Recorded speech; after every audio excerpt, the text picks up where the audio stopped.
This is the crispiest, juiciest, easiest way to make chicken thighs, and it tastes better than any chicken you're gonna get in any restaurant. Let's spend time with Marco, but the food is the star, so it's probably worth sharing. Hello, I'm Marco, and welcome to my home kitchen. Today, I'm going to show you how to make these crispy chicken thighs. They are stupid easy to make. It's one ingredient, it's chicken, and it takes 30 minutes of doing nothing. Making these is super easy. The first thing you want to do is grab some paper towel and dry the surface of the chicken. You want to unfold the chicken thighs as well.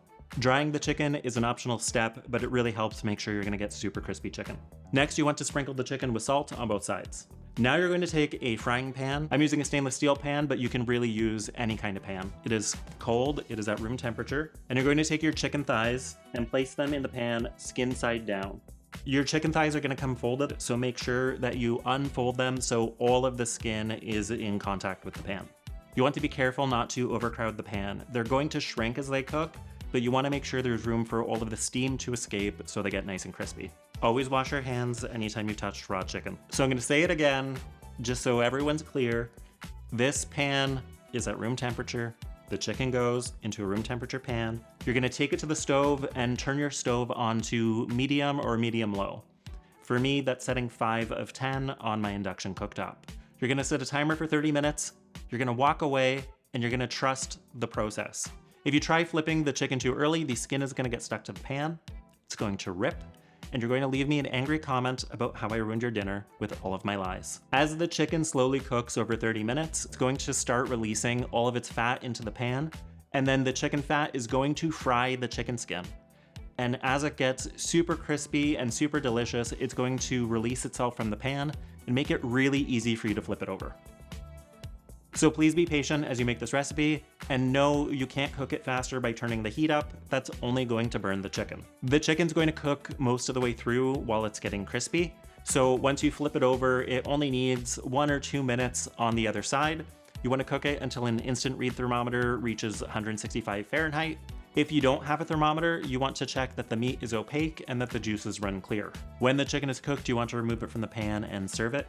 You probably want to use a spatter screen when you make this because the fat's going to sizzle and pop and make a big mess like it did on my cooktop. If you don't have a spatter screen, you're just going to have to clean everything up after you're done. Since you're ignoring it for most of the cooking time, you have half an hour to make a side dish. I like serving this with a simple salad with a really sharp lemony vinaigrette, but make whatever you like. So at this point, you're probably thinking, this is super simple. It is chicken and salt. How can it possibly taste this good? Well, let's see how it tastes. You can just hear how crispy the skin is. This is just so good. It's crispy, it's juicy, and that chicken flavor has been turned up to 11 because you fried the chicken in its own fat. It is the most delicious chicken I have ever had. Cooking it this way tastes perfect and it's super easy, but there's a couple things you can do to take it to that next level. You can turn the delicious chicken fat left in the pan into a pan sauce.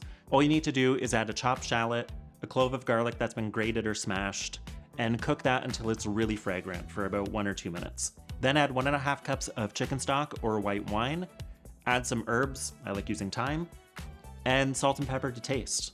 You can pour that directly on the chicken, or you can use it as a dipping sauce. You can also baste the chicken like you would a steak. So once you flip it over, throw in a couple of cloves of crushed garlic, some fresh rosemary, and start spooning the chicken fat over top of the chicken.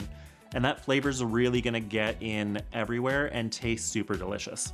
If you don't wanna do any of that, make sure you save the chicken fat. It tastes so good. All you have to do is pour it into a jar, leave it in the fridge, and use it for cooking anything. It's really great for fried eggs. You can use this for bone-in skin on chicken breasts or whole chicken legs. Works really great that way, but the cooking time is a bit longer once you flip it over because they're bigger pieces of meat. I also love cooking salmon that has the skin this way, and you get that super crispy, delicious salmon skin that tastes just like bacon. If you try this out, if you tweak the recipe and make it your own, if you have any questions, drop a comment. I'd love to hear what you think.